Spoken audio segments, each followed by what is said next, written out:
नमस्कार दोस्तों, स्वागत है आपका हमारे YouTube चैनल द एग्रीकल्चर गुरुजी में। मैं रवि बघेल आज आप लोगों के लिए एक और नया नोटिफिकेशन लेकर आया हूं, जो कि हमारा food safety and standard authority of India ने निकाला है। इसका शॉर्ट फॉर्म जो है हमारा FSSAI है। इसमें हमारे एग्रीकल्चर डिपार्टमेंट से संबंधित कुछ वैकेंसीज आई हुई हैं, तो वो हम देखेंगे कि एग्रीकल्चर वाले स्टूडेंट किस किस वैकेंसी के अप्लाई कर सकते हैं और उनमें क्या क्या जो है मिनिमम क्वालिफिकेशन मांगी गई है और एलिजिबिलिटी क्राइटेरिया जो है इसका क्या है। तो हम देखेंगे वन बाय वन जो जो एग्रीकल्चर के लिए वैकेंसीज अप्लाई कर सकते हैं। मैं बस उन्हीं वैकेंसीज के बारे में यहाँ पर डिस्कस करूँगा, बाकी अदर वैकेंसीज को मैं डिस्कस नहीं करूँगा। तो देखते हैं सबसे पहले जो जो इस नोटिफिकेशन में मेन पॉइंट हैं वो मैं आपको बताते हुए चलूँगा। तो यहाँ पर जो एप्लीकेशन का मोड है वो आपको ऑनलाइन अप्लाई करना है। ऑनलाइन अप्लाई आप FSSAI की वेबसाइट पर जाकर, जो कि यहाँ पर दी हुई है www.fssai.gov.in पर जाकर एप्लीकेशन जो है आप अप्लाई कर सकते हैं, फिलअप कर सकते हैं। अब यहाँ पर कुछ डेट्स के बारे में बताया गया है कि कब से आपके ये फॉर्म डलना चालू हो जाएंगे। तो 26 मार्च को ही जो हमारा नोटिफिकेशन आया था और अभी से 26 मार्च से ही ऑनलाइन रजिस्ट्रेशन स्टार्ट हो गए हैं और लास्ट डेट जो ऑनलाइन एप्लीकेशन की रहेगी वो रहेगी आपकी 25 अप्रैल। देखते हैं आगे क्या है।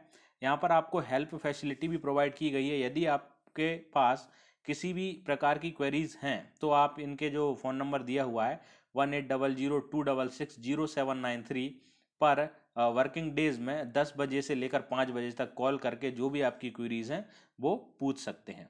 अब यहाँ पर देखिए जो परीक्षा केंद्र होगा वहाँ पर use of mobile phones and other electronic device band, मतलब मोबाइल फ़ोन वहाँ पर नहीं ले जाना है, इलेक्ट्रॉनिक डिवाइस नहीं ले जाना है। तो इसके बारे में मैं ज़्यादा चर्चा ना करते हुए, ये सभी एग्जाम्स में ऐसा ही रहता है कि हमें कोई भी इलेक्ट्रॉनिक डिवाइस नहीं ले जाना है। और नीचे यदि यहाँ पर देखें तो इसमें लिखा हुआ है कि जो भी कैंडिडेट ये मोबाइल या इलेक्ट्रॉनिक डिवाइस के साथ पकड़ा गया तो उसका जिम्मेदार वो खुद होगा। अब आगे हम देखते हैं पोस्ट की डिटेल। तो यहाँ पर दोस्तों जो पोस्ट की डिटेल है, ये जो नोटिफिकेशन है आपको मैं वीडियो की डिस्क्रिप्शन में नीचे आपको लिंक दे दूंगा, तो वहाँ से आप इस नोटिफिकेशन को डाउनलोड कर सकते हैं और किस पोस्ट में कितनी वैकेंसीज हैं वो यहाँ पर आप अच्छे से देख लें। मैं यहाँ पर चर्चा करूँगा मिनिमम क्वालिफिकेशन की और इसमें जो भी सिलेबस आ रहा है उसकी। मैं इन सब के बारे में यहाँ पर ज़्यादा चर्चा नहीं करूँगा, तो ये आप अच्छे से पढ़ लेंगे। आगे यदि EWS वाले की मैं बात करूं, EWS स्टूडेंट जो जो हैं, जो कि जनरल कैटेगरी से बिलोंग करते हैं लेकिन पुअर हैं और जो EWS के क्राइटेरिया के अंदर आते हैं, उनके लिए 10% वैकेंसीज जो हैं रिजर्व की हुई हैं। अब इनको जो है यहाँ पर एक फॉर्म इन्होंने XIB फॉर्म सबसे लास्ट में दे रखा है, तो उस फॉर्म को आपको प्रिंट निकलवाना है और आपकी तहसील जहां भी लगती है वहां पर तहसीलदार या फिर SDM से उसको अप्रूव कराकर लेकर आना है। जब भी आपके डॉक्यूमेंट वेरिफिकेशन किए जाएंगे तब के लिए ये EWS सर्टिफिकेट आपको बनवाना पड़ेगा। यदि आप ये सर्टिफिकेट नहीं ले जाते हैं वेरिफिकेशन के टाइम पर तो आपको जो है 10% वैकेंसी जो रिजर्व में उनका फ़ायदा नहीं मिलेगा, आपको जनरल कैटेगरी में ही इंक्लूड किया जाएगा। आगे देखते हैं दोस्तों, यहाँ पर ये सब PWD के लिए दिया गया है कि PWD में कौन कौन सी पोस्ट हैं और कहाँ तक इनका जो क्राइटेरिया है PWD का, वो क्राइटेरिया यहाँ पर सभी में दिया गया है। आगे हम देखेंगे, यहाँ पर ये फिर से डेफिनेशन दी हुई है PWBD की और इस नोटिफिकेशन में जो है नीचे दिया हुआ है पे स्केल वगैरह दिए हुए हैं। तो पे स्केल पर हम ज़्यादा यहाँ पर बात नहीं करेंगे क्योंकि हम तो एग्ज़ाम की तैयारी कर रहे हैं दोस्तों। तो ज़्यादा सैलरी जो है कितनी मिलेगी, क्या मिलेगी, इस पर हमें ज़्यादा ध्यान ना देते हुए हमें हमारी तैयारी पर फोकस करना चाहिए। एलिजिबिलिटी कंडीशन यहाँ पर दी हैं कि इंडिया का होना चाहिए। और एज रिलैक्सेशन की यदि मैं यहाँ पर बात करूँ तो जो SC ST हैं उन्हें 5 साल एज रिलैक्सेशन दिया जाएगा। OBC जो कि नॉन क्रीमी लेयर हैं उनको 3 साल। और यहाँ पर PWBD की यदि मैं बात करूँ तो उनको 10 साल। जो कैंडिडेट SC ST से बिलोंग करते हैं और साथ में PWBD से भी बिलोंग करते हैं उन्हें 15 साल का दिया जाएगा। और जो स्टूडेंट्स OBC के साथ PWBD मतलब डिसेबल हैं लेकिन और OBC से बिलोंग करते हैं तो उन्हें 13 ईयर का जो है एज रिलैक्सेशन यहाँ पर दिया जाएगा। एक्स सर्विसमैन में भी यहाँ पर बहुत सारे रिलैक्सेशन हैं, तो वो सभी आप जो भी एक्स सर्विसमैन होंगे वो देख लेंगे। बाकी अभी हम जितने भी स्टूडेंट्स हैं हमारी कोई भी जॉब नहीं लगी है। आगे देखते हैं। आगे देखिए यहाँ पर ये आ जाता है हमारा नोटिफिकेशन का मेन पॉइंट, जो कि है हमारा मिनिमम एजुकेशनल क्वालिफिकेशन या फिर वर्क एक्सपीरियंस। जो कि आपका कब तक मांगा गया है, जो डेट ऑफ एप्लीकेशन की क्लोज होने की तारीख है तब तक का मांगा गया है। तो देखते हैं आप असिस्टेंट डायरेक्टर के लिए क्या क्या होना चाहिए। तो असिस्टेंट डायरेक्टर के लिए यहाँ पर दी हुई है बैचलर डिग्री आपकी होना चाहिए और उसके साथ 6 साल का एक्सपीरियंस आपके पास किन किन में होना चाहिए। तो एडमिनिस्ट्रेशन में, फाइनेंस में, ह्यूमन रिसोर्स डेवलपमेंट में या विजिलेंस एंड अकाउंट मैटर में आपका 6 साल का एक्सपीरियंस होना चाहिए, वो भी किसके साथ, बैचलर डिग्री के साथ। तब आप इस पोस्ट के लिए अप्लाई कर सकते हैं। फिर अथवा में दिया हुआ है कि लॉ की डिग्री होना चाहिए या फिर 3 साल का एक्सपीरियंस हो, जो लीगल मैटर्स में वर्किंग एक्सपीरियंस आपका जो है 3 साल का होना चाहिए। फिर यहाँ पर कुछ नोट दिए गए हैं, तो ये नोट ज़्यादा जो है हमें इम्पोर्टेंट नहीं है। तो इसमें क्या क्या दिया गया है कि out of the total experience short 2 years of experience should be in immediate lower पे लेवल इन सेंट्रल डियरेंस और अलाउंस।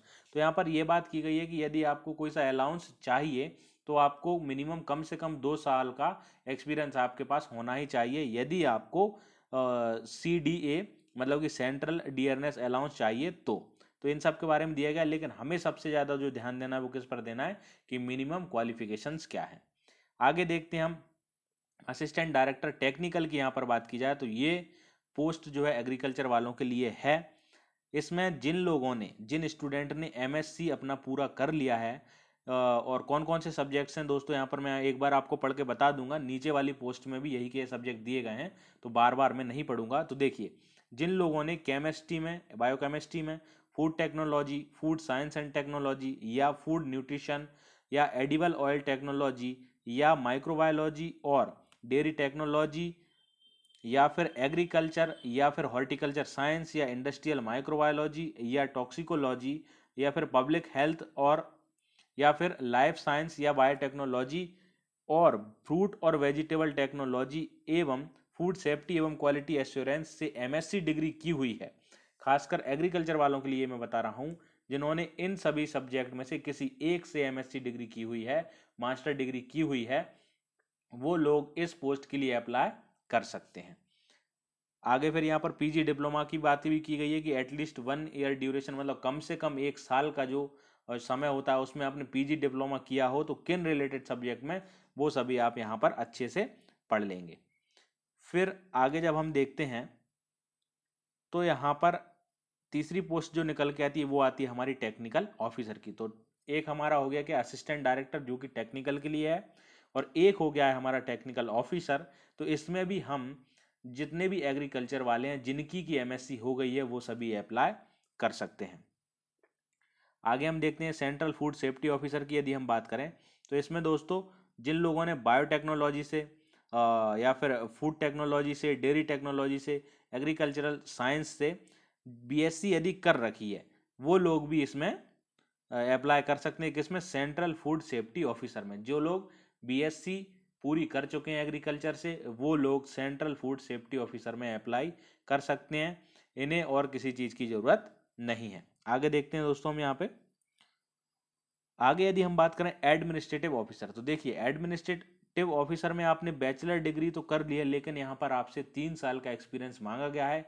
जिन लोगों के पास एडमिनिस्ट्रेटिव फील्ड में 3 year का यदि एक्सपीरियंस है तो वो इस पोस्ट के लिए अप्लाई कर सकते हैं। आगे यदि हम पोस्ट की बात करें दोस्तों तो ये है हमारी असिस्टेंट की पोस्ट है। तो असिस्टेंट की पोस्ट जो है इसमें बैचलर डिग्री मांगा है किसी भी रिकॉग्नाइज यूनिवर्सिटी। तो जिन लोगों ने BSc एग्रीकल्चर किया है, BSc bio, maths, BSc chemistry, जिससे भी आपने BSc कर रखी है या फिर नॉर्मल BA भी कर रखा है तो आप इसमें अप्लाई कर सकते हैं। अगली पोस्ट जो आती है हमारी वो आती है जूनियर असिस्टेंट ग्रेड फर्स्ट। तो जूनियर असिस्टेंट ग्रेड फर्स्ट में क्या है, 12th से अप्लाई आप कर सकते हैं किसी भी बोर्ड या यूनिवर्सिटी से। यदि आपने 12th पास की है तो आप जूनियर असिस्टेंट ग्रेड के लिए अप्लाई कर सकते हैं। हिंदी ट्रांसलेटर की यदि मैं बात करूं तो इसमें एग्रीकल्चर वाले अप्लाई नहीं कर सकते हैं। जिन लोगों ने master degree Hindi with English या फिर इंग्लिश विथ हिंदी के साथ आपने मास्टर डिग्री कर रखी है तब आप हिंदी ट्रांसलेटर में अप्लाई कर सकते हैं। आगे यदि हम बात करें तो पर्सनल असिस्टेंट है। तो पर्सनल असिस्टेंट में जो मांगा है तो बैचलर डिग्री मांगा हुआ है। तो ये जो है हमारे एग्रीकल्चर से रिलेटेड नहीं है इसलिए मैं इसकी ज़्यादा बात नहीं करूँगा। असिस्टेंट मैनेजर ITB, इसमें जो है आपका BTech MTech मांगा है और 3 साल का एक्सपीरियंस भी इसमें मांगा गया है, तो इसको हम बात नहीं करेंगे। आईटी असिस्टेंट भी नहीं। अब नीचे हम देखेंगे कि हमारा सिलेबस क्या क्या रहेगा। तो नीचे सीधा मैं चलूँगा सिलेबस पे, और यहाँ पर देखिए, यहाँ पर कंप्यूटर बेस्ड टेस्ट है और रिटन एग्जामिनेशन और इंटरव्यू। तो इसमें देखते हैं हम क्या क्या होगा किस किस पोस्ट के लिए। तो नीचे देखिए, यहाँ पर एग्जामिनेशन सेंटर आपको यहाँ पर दिए हुए हैं। तो ज़्यादातर जो मेन मेन सिटीज़ हैं हमारे इंडिया की, वहाँ सभी एग्जामिनेशन सेंटर यहाँ पर दिए गए हैं। तो मैं बताता हूँ आपको टोटल कितने 140 एग्जामिनेशन सेंटर आपको यहाँ पर दिए गए हैं। और यहाँ पर ये भी लिखा गया है कि हाँ देखिए, फर्स्ट अप्लाई फर्स्ट अलॉट, यहाँ पर आपको 3 एग्जामिनेशन सेंटर चूज़ करना है, जिनमें से आपको एक एग्जामिनेशन सेंटर दिया जाएगा, लेकिन फर्स्ट अप्लाई फर्स्ट स्लॉट के हिसाब से आपको दिया जाएगा। जो सबसे पहले अप्लाई कर देगा उसे फर्स्ट प्रायोरिटी मिलने के बहुत ज़्यादा चांसेस रहेंगे। इसके बाद में यहाँ पर लिखा गया है कि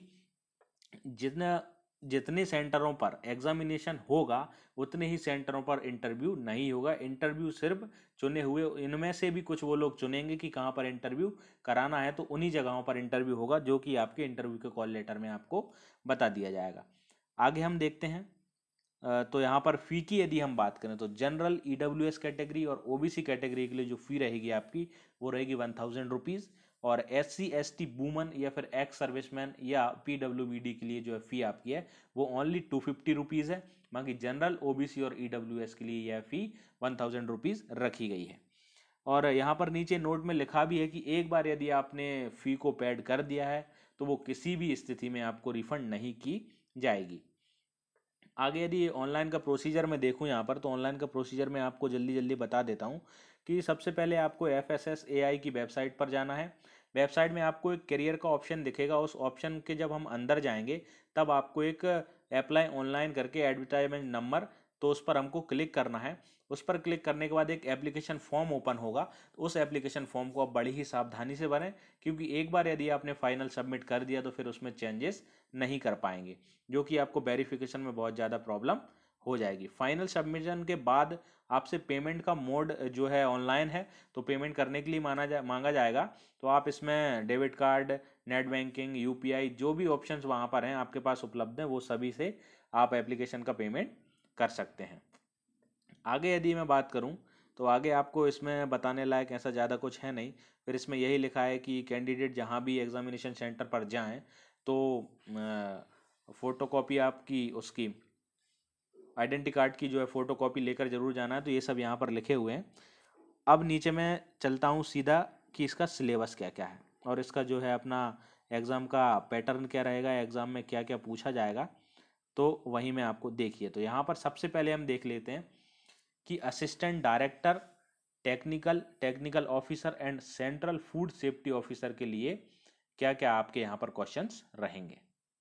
यहाँ पर यदि मैं बात करूँ तो जो क्वेश्चन पेपर रहेगा वो 2 पार्ट्स में डिवाइड रहेगा, जिसमें कि 100 ऑब्जेक्टिव क्वेश्चंस आएंगे और 120 मिनट्स आपको इसके लिए दिए जाएंगे। और एक क्वेश्चन के लिए 4 मार्क्स जो है यहाँ पर रहेंगे और 1 मार्क डिडक्ट कर दिया जाएगा यदि आपने एक रॉन्ग आंसर किया तो, मतलब 1/4 यहाँ पर माइनस मार्किंग रखी गई है। अब जो 25% वेटेज आपका पार्ट ए का जो रहेगा उसमें जनरल एप्टीट्यूड एवं कंप्यूटर लिटरेसी आएगा। और पार्ट बी की यदि मैं बात करूं तो 75% वेटेज रहेगा, जो कि आपका फंक्शनल नॉलेज टेस्ट का रहेगा। अब यदि मैं जनरल एप्टीट्यूड की बात करूं तो देखिए, जनरल इंटेलिजेंस इसमें सब कुछ दिया है, तो ये आप बहुत ही अच्छे से पढ़ लें क्योंकि बहुत सारा है। और यदि मैं सारा पढ़ पढ़ के आपको यदि बताऊंगा तो बहुत लंबा वीडियोस हो जाएगा। और नंबर ऑफ क्वेश्चंस भी यहाँ पर दिए हुए हैं।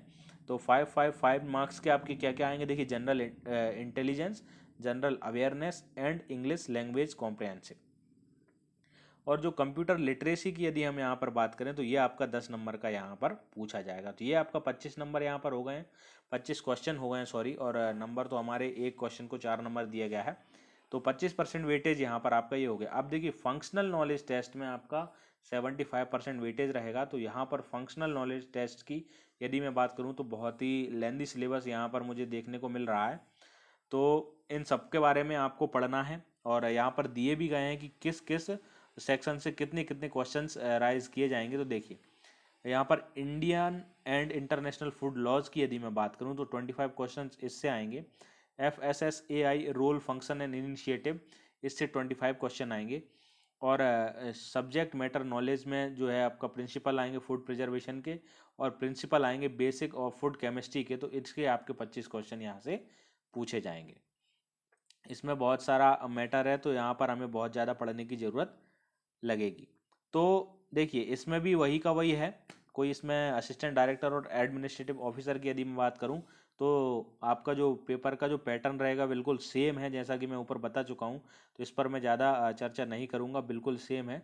जो भी यहाँ पर मुझे कुछ अलग दिखेगा तो वो मैं आपको यहाँ पर बताऊँगा।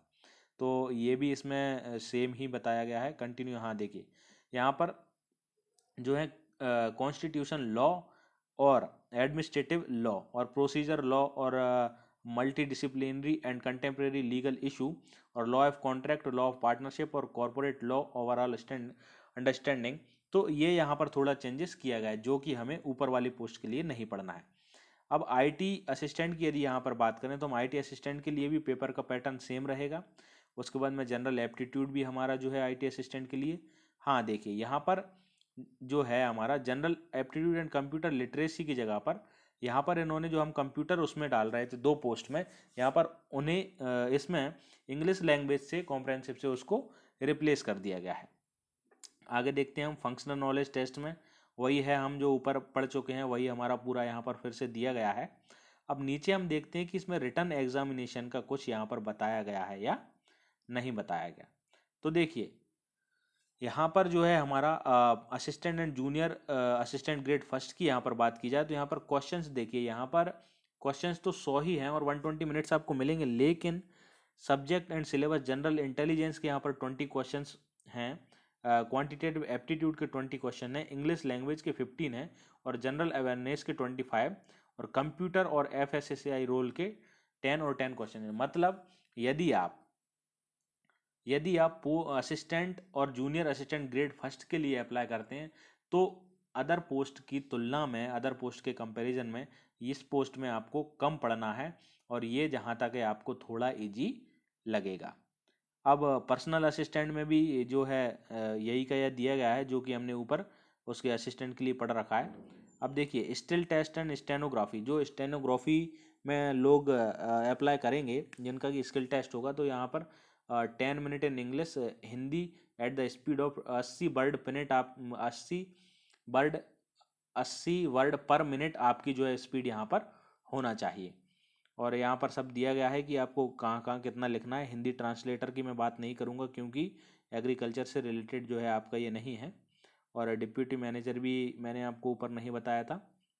तो मैं यहाँ पर जो सर्च कर रहा हूँ वो है रिटन एग्जामिनेशन। तो यहाँ पर देखिए लिखा तो है कि CBT कंप्यूटर बेस्ड टेस्ट होगा और रिटन एग्जामिनेशन प्लस इंटरव्यू। तो जो कंप्यूटर बेस्ड टेस्ट है वही आपका रिटन एग्जामिनेशन है, और वही फिर उसके बाद में जिन जिन पोस्टों के लिए इंटरव्यू डिसाइड है आपका उसमें इंटरव्यू डिसाइड होगा और उसके बाद में जो है आपको ज्वाइनिंग दे दी जाएगी। तो ये मैंने आपको यहाँ पर बता दिया है कि कैसे कैसे अप्लाई करना है सबसे पहले, और ईमेल आईडी और आपका मोबाइल नंबर जो है बहुत अच्छे से डालना है। और इस FSSAI से रिलेटेड यदि आपके मन में कोई भी क्वेरीज है तो आप हमें कमेंट बॉक्स में ज़रूर बता सकते हैं, और हमारे चैनल को सब्सक्राइब करना ना भूलें। आप लोगों का बहुत बहुत धन्यवाद।